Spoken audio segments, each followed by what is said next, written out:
ZEE5 app download करें और देखें पूरे एपिसोड बिल्कुल फ्री।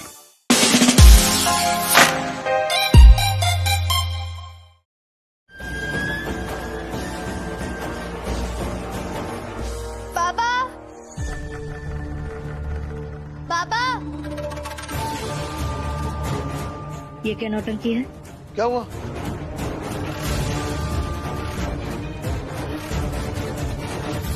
क्या हुआ है? आपने अपना हाथ क्यों पीछे कर लिया? बाबा को भी बताइए ना कि आप क्या चाहती हैं। ये चाहती है कि मैं आप दोनों के साथ आ जाऊं, या ये कि मैं इन सब के खिलाफ हो जाऊं, या ये फिर से मैं रमा और भीम भाव को परेशान करती रहूं, या फिर ये चाहती है कि आप दोनों के साथ आकर 3 लोगों का दल बनाऊं और सुबह से शाम तक इस घर की शांति भंग करती रहूं। बताइए ना, क्या चाहती हैं आप? बताइए।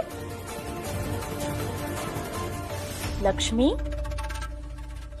हाँ या ना, इतना ही जवाब देना था। बदतमीजी करने की कोई जरूरत नहीं थी ना। देखो, दुनिया में किसी का हाथ थामना छोड़ना ये चलता रहता है, यही जीवन है। सास बहू के बीच ससुर का क्या काम है? मामी है। बाबा, इन दोनों को बताइए ना कि जब आपने मुझे घर छोड़ने के लिए कहा था तब मैंने आपसे क्या कहा। जीजाबाई और भाभी, लक्ष्मी ने मुझे वो जवाब दिया जो एक परिपक्व व्यक्ति को देना चाहिए। इस घर में गलती करने के बाद सजा देने की प्रथा है, और सजा तो आप लोगों को ही दी जाती है ना बाबा। आपकी सजा मुझे सम्मान स्वीकार है। और लक्ष्मी का जवाब समझने के लिए परिपक्व लोग भी होने चाहिए। और मुझे नहीं लगता कि आप दोनों में से कोई परिपक्व है। परिपक्व शब्द का मतलब तो जानती है ना आप दोनों? नहीं? खैर,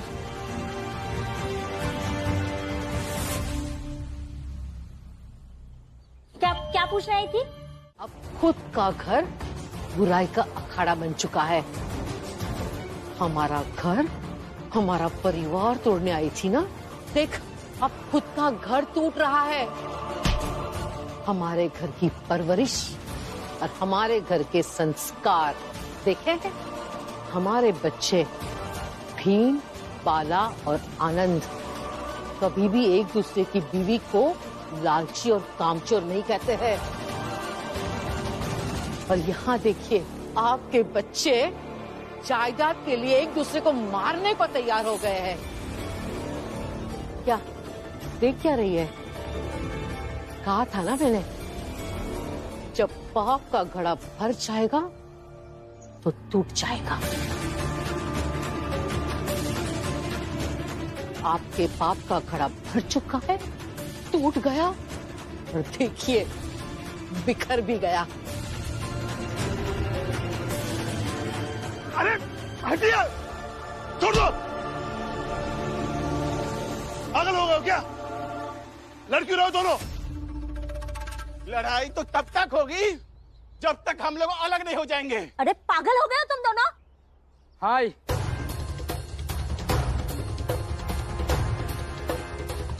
आप दोनों कागज पर अंगूठा लगा दो। आधा इनका और आधा हमारा। फिर झगड़े की कोई बात ही नहीं होगी।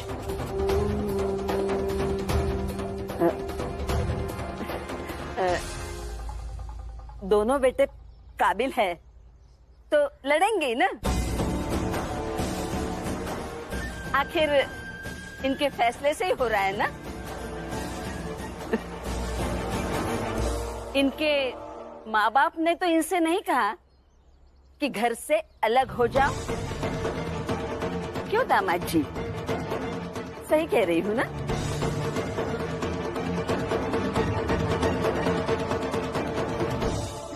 छोड़िए, दो।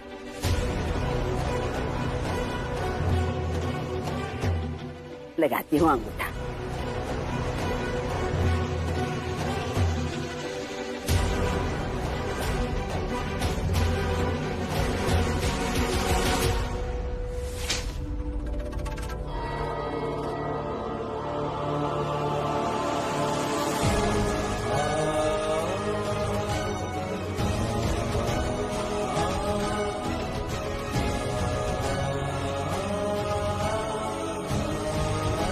से वो जैसे रहना चाहे वैसे रहेंगे।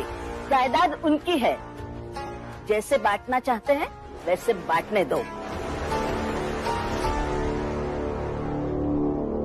सुन लिया भीमराव, लाओ कागज दो। नहीं दूंगा। अरे हम दो हैं और तुम अकेले, क्या कर लोगे हमारा? तुमसे कागज छीन लेंगे हम। हाँ तो छीनिए। अरे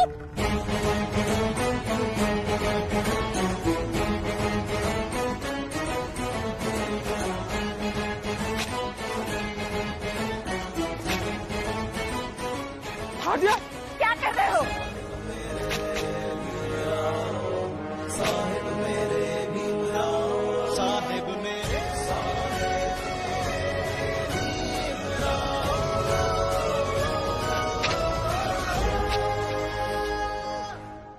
भीमराव, ये तुमने अच्छा नहीं किया। भीमराव, अब देखो मैं तुम्हें क्या कर। रुक जाइए।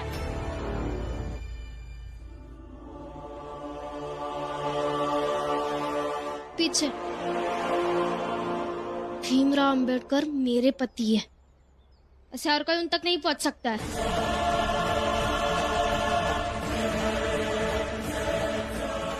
मेरे बेटे तक पहुंचने से पहले किसी भी मुसीबत को मुझसे होकर गुजरना पड़ेगा। सुना आपने?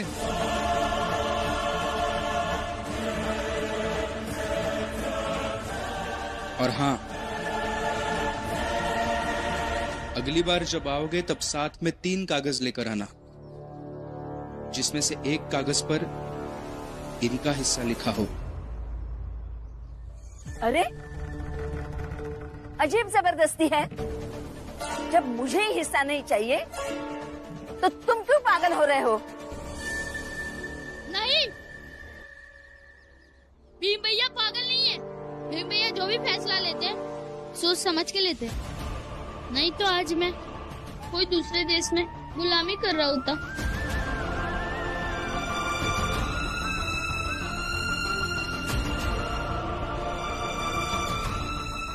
ओह, ऐसा है क्या? तो ठीक है, हम भी इधर ही बैठेंगे। क्यों? हाँ, और जब तक हमारा बंटवारा नहीं हो जाता अब हम यहाँ से कहीं नहीं जाएंगे। बैठो भैया। बैठो।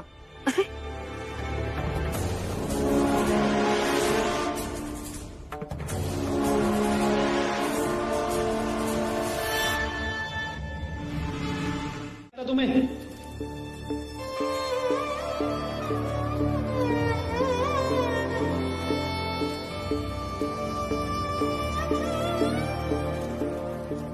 दीदी, ये आपके हाथ क्यों कांप रहे थे? पता नहीं रमा, क्या हो गया, अचानक ही ये हाथ कांपने लगा। पर तुम चिंता मत करो, अभी ठीक हो जाएगा। और देखो, ये सब्जी भी बन गई है। सच में अचानक से कांपने लगा तो फिर आप कुछ छुपा रही है? रमा, मैं क्या छिपाऊंगी तुमसे, कुछ नहीं छिपा रही हूँ। दीदी, आपका चेहरा बता रहा है कि आप कुछ तो छुपा रही है। क्या हुआ है? कुछ भी नहीं छिपा रही हूँ। दीदी, आपको मेरी कसम है।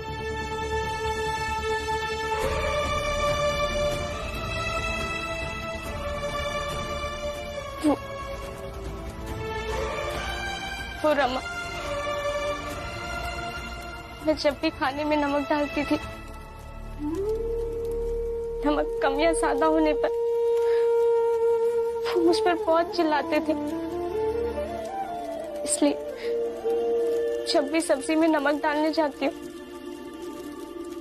तो ये हाथ ऐसे ही कांपने लगते हैं।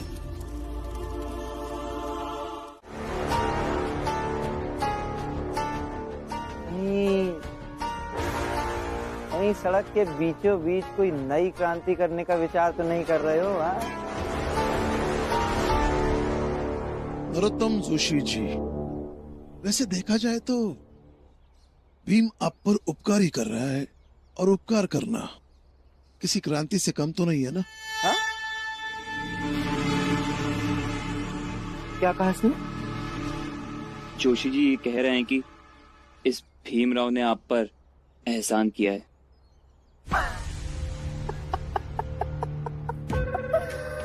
पगला गए हो क्या आराम जी? हाँ हाँ, एहसान करेगा ये भीमराव मुझ पर? नहीं। अब मुंह खोल ही दिया तो जरा विस्तार से बताओ। दिन दहाड़े सपने देखने वाली बाप बेटी की जोड़ी में कैसे एहसान किया है इसने मुझ पर? हाँ ठीक है, विस्तार से बताता हूं। आपके आने से पहले यहां कांच के टुकड़े बिखर पड़े थे जो भीम उठा रहा था। ये इसका कर्तव्य है, लेकिन ये इसका कर्तव्य यहां से आने जाने वाले हर राही पर एहसान है। रास्ते से जब और लोग गुजरेंगे ना, उन्हें कहना अपने बेटे को धन्यवाद कहने के लिए, क्योंकि इस भीमराव को धन्यवाद नरोत्तम जोशी तो इस जीवन में नहीं करने वाला।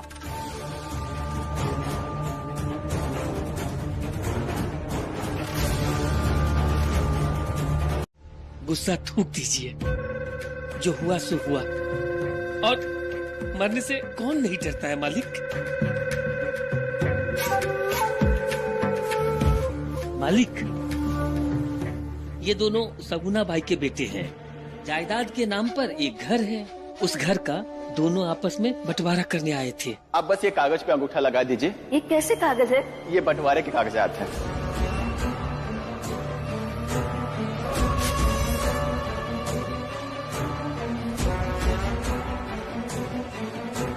जब तक बंटवारे में इनका हिस्सा नहीं बन जाता, तब तक ये अंगूठा नहीं लगाएगी। अब जो हुआ सो हुआ, अब इन दोनों का मार्गदर्शन कीजिए ताकि ये भीम के प्रकोप से बच सके। ये मेरा दयालु स्वभाव समझता है। जा भेज उन दोनों को। खड़ा गया, जा। जी मालिक, धन्यवाद। प्रणाम मालिक। तुम दोनों की समस्या बहुत जटिल है, लेकिन चिंता मत करो, एकदम सही व्यक्ति के पास आए। एक उपाय है, बस तुम लोगों को एक छोटा सा काम करना होगा। मालिक, हम जायदाद के लिए कुछ भी करेंगे। जी मालिक। बहुत खूब, तो मार दो बुढ़िया को, और सारा इल्जाम लगाओ उस भीमराव पर। देखते ही देखते सारा खेल पलट जाएगा। क्या हुआ,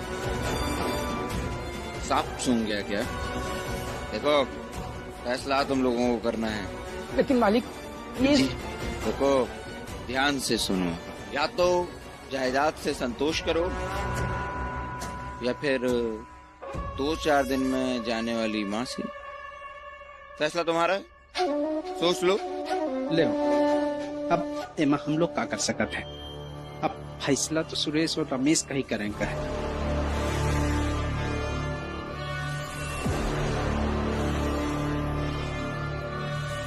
लेकिन मालिक, ये सब होगा कैसे? होगा, सब होगा। मेरी बात बहुत ध्यान से सुनो।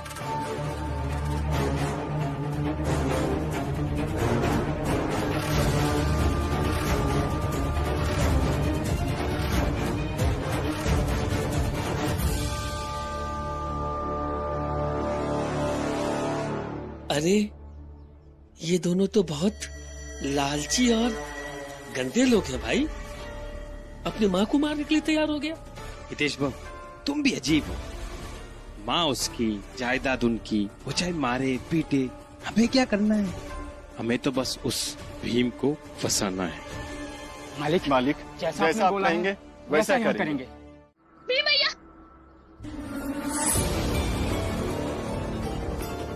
कहीं आप भीम भैया की किताबें तो नहीं चला रहे?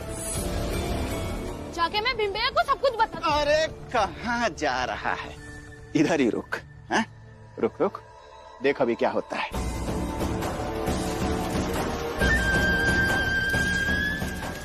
आप ये गलत कर रहे हैं। भीम भैया की किताबें मत जलाओ। चिल्लाता रहे। भीम भैया की किताब मत जलाओ। अरे तेरे भीम भाव की ताकत इन्हीं किताबों में है ना, तो आज इन्हीं किताबों को जलाकर राख कर देंगे। ऐसा मत करो। भीम भैया की किताब मत जलाओ।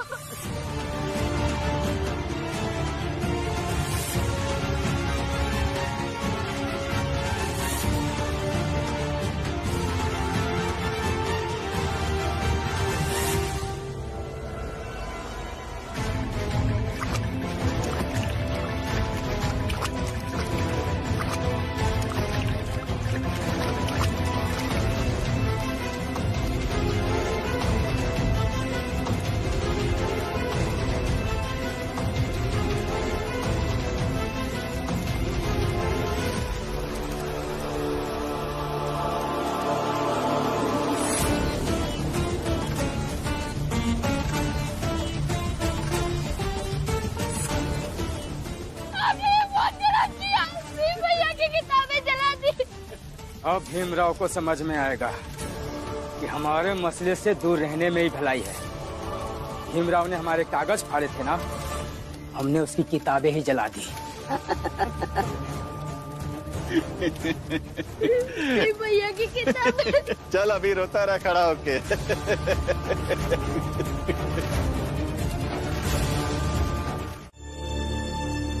वहां जाकर आपने क्या क्या बात की, ये सब दीपक ने बताया मुझे।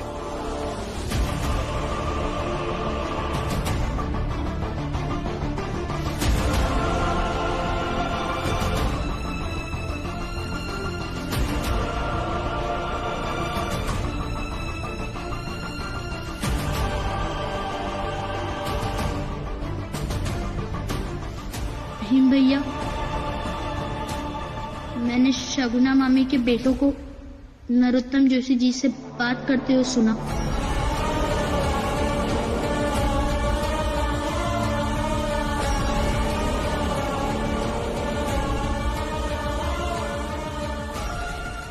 हमें माफ कर दो भाई, हमें माफ कर दो भाई। बहुत गलती हो गई आई, भूल हो गई आई, अब से नहीं होगा। आई माफ कर दो।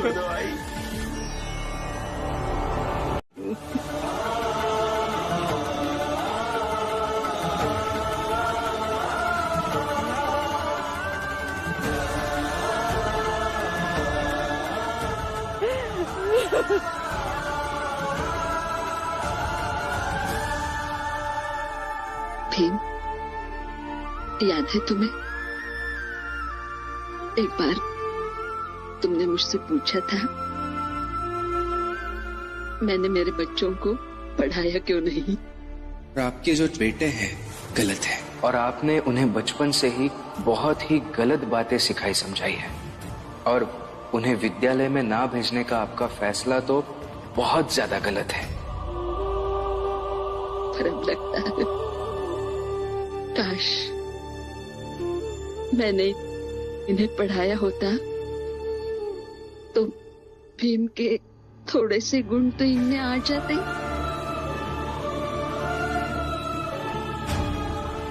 और अपनी आई को मारने की कोशिश तो नहीं करते।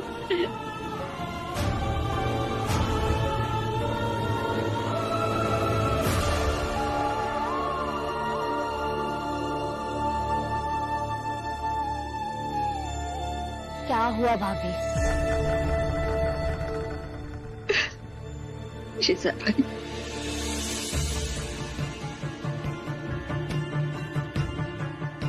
जीजा भाई, मैं तुम्हारा घर सुधारने आई थी ना। मैं क्या सुधारूंगी तुम्हारा घर? मेरा खुद का ही घर टूट गया है।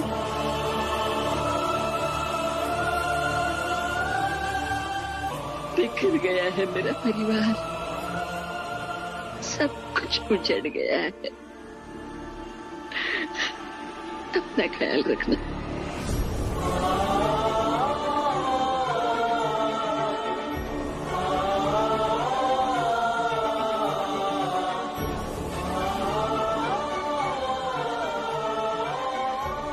रमा,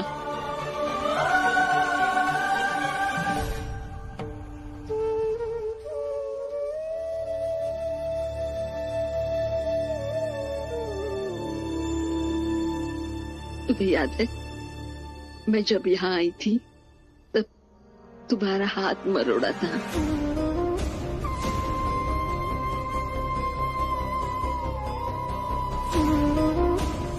पर अब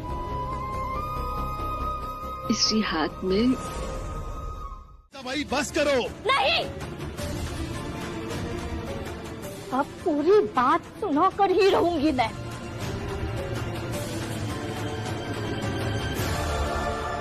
मेरी कोई अपनी संतान नहीं हो पाई क्योंकि तुम्हारे बाबा को लगा इनके बच्चों पर मेरी ममता अधूरी रह जाएगी। इस वजह से मेरी कोई संतान नहीं हो पाई जिसकी वजह तुम हो भी। अब बताओ कैसे इंसाफ करोगे इसका? क्या न्याय है तुम्हारे पास मेरी इस व्यथा का?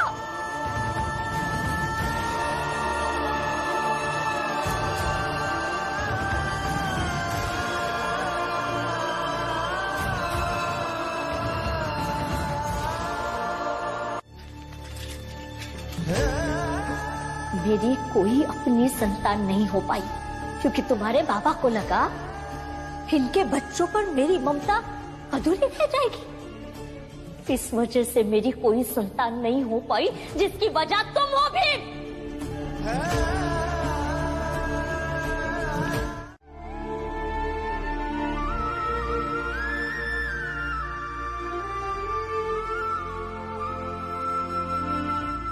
मैं पापा से ही बात कर आती हूँ।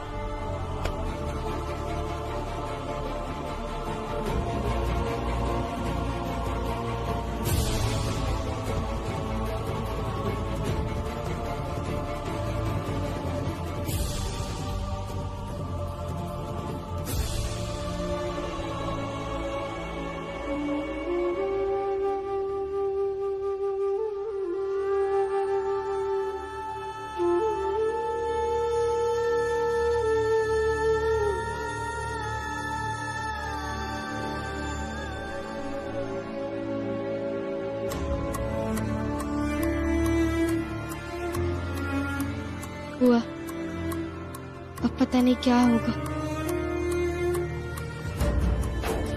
रमा, बाप बेटे के बीच कई बार ऐसी परिस्थितियां आई हैं। दोनों समझदार हैं, एक दूसरे को समझा देंगे। तू चिंता मत कर।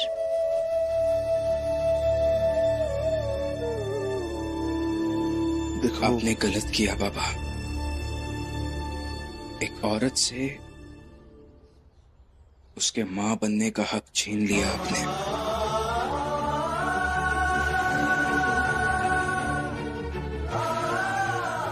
हाँ बेटा, गलत किया, जानता हूं।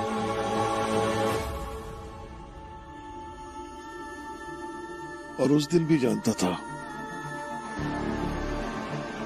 मगर अफसोस नहीं। तब भी नहीं था, अब भी नहीं है। ये तो उससे भी बड़ी गलती है। आपको कम से कम इस बात का अफसोस तो होना चाहिए था।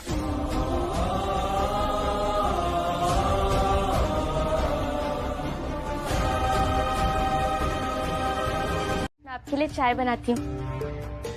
और जो हो गया सो हो गया।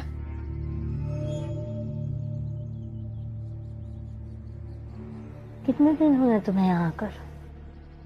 2 दिन, 4 दिन, और तुम मुझे बता रही हो कि जो हो गया सो हो गया। सालों से घुट घुट कर जी रही हूँ मैं इस घर में।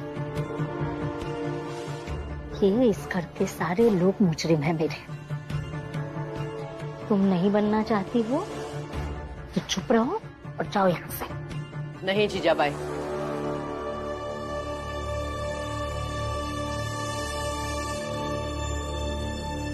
हम सब नहीं, तू खुद अपनी मुजरिम है। हाँ, तू खुद जिम्मेदार है इस बात के लिए। मैं भी एक औरत हूँ, मैं समझ सकती हूँ तेरा दुख, लेकिन जब उस वक्त भैया ने तुझसे ये कहा था, तब क्यों तूने विरोध नहीं किया? तब क्यों अपने हक के लिए लड़ी नहीं तू? जब तब मान गई थी, तब क्या है? क्यों अब हर चीज के लिए बोलती रहती है? और जब जब तुझे मौका मिलता है तब तब तू यही बात बोलती रहती है, क्यों? हाँ, मैं तो भूल ही गई थी। गलती चाहे जिसकी भी हो, दोषी तो जीजाबाई ही है। कौन सी नई नई दुल्हन विरोध करती है दीदी? और तब जब मैं अपने हक के लिए नहीं लड़ पाई तो अब बोल रही हूँ। अब भी नहीं बोल सकती? बोलो, तुम्हें कोई रोक सकता है क्या बोलने के लिए? मुझे बोलो, भैया को बोलो, लेकिन भीम की गलती क्या है इसमें? इसमें भीम की कोई गलती नहीं है जीजा भाई। तुम्हें भीम को बोलने का कोई हक नहीं है, और ना ही तुम्हें हक है बाप और बेटे के बीच में दूरियां बढ़ाने का, जो तुम शुरू से करती आ रही हो। हाँ दीदी, मेरा दुख है, मुझे ही समझना चाहिए।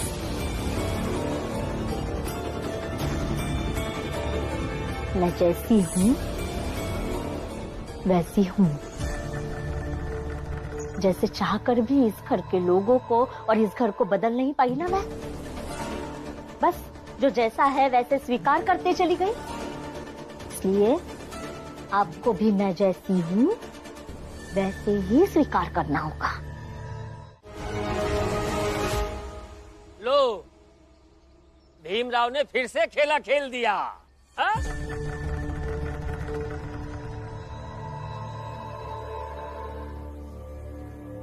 बहू, जा बेटा, बाला को लौटा कर वापस घर ले जा। बाद में हम सब मिलकर बाला से बात करेंगे ना।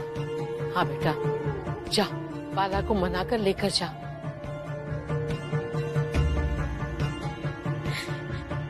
नहीं बुआ, भीम भाऊ ने मना किया है, तो मैं कहीं नहीं जाऊंगी।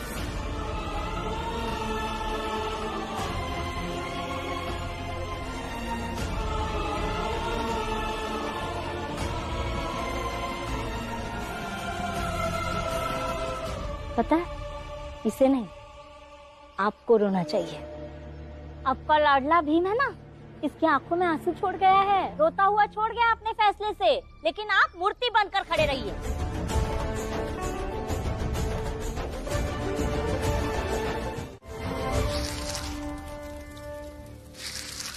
ये धमकी हमेशा काम करती है, इस बात भी करेगी। करुणा को जैसे ही पता चलेगा कि मैं शहर छोड़कर जा रहा हूँ तो भागते हुए आएगी यहाँ।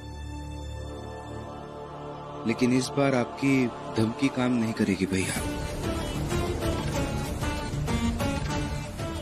भाभी ने बताया मुझे, आपने पहले भी कई बार ऐसा किया है। घर छोड़ने की, शहर छोड़ने की धमकी देकर आप घर से निकलते हैं, साथ में सामान भी लेते हैं, लेकिन स्टेशन जाने के बजाय यहाँ आकर बैठ जाते हैं।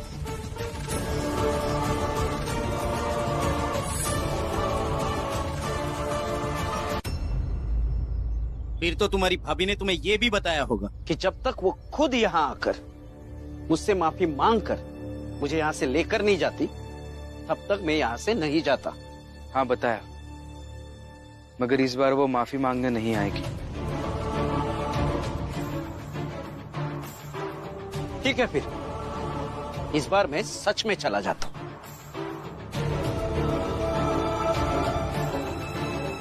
एक बार तुमने और बाबा ने मिलकर मुझे मेरी प्रेमिका से दूर किया था, और आज फिर से तुम मुझे मेरी पत्नी से दूर कर रहे हो। ये बात याद रखना। भैया, आप हमेशा भाभी को मारते डांटते पीटते क्यों रहते हैं? क्योंकि वो गलतियां करती है। लेकिन ये कौन तय करता है कि वो जो करती है वो हमेशा गलत ही होता है? मैं भीम, हर रिश्ते में एक बड़ा और एक छोटा होता है, और बड़ा हमेशा सही होता है, और पति तो हमेशा सही ही होता है। छोड़ो, मुझे इस मामले में तुमसे कोई बहस नहीं करनी। फिलहाल मैं जा रहा हूं, तुम जाकर अपनी भाभी से कह देना जो कहना है। ZEE5 ऐप डाउनलोड करें और देखें सारे एपिसोड्स बिल्कुल फ्री।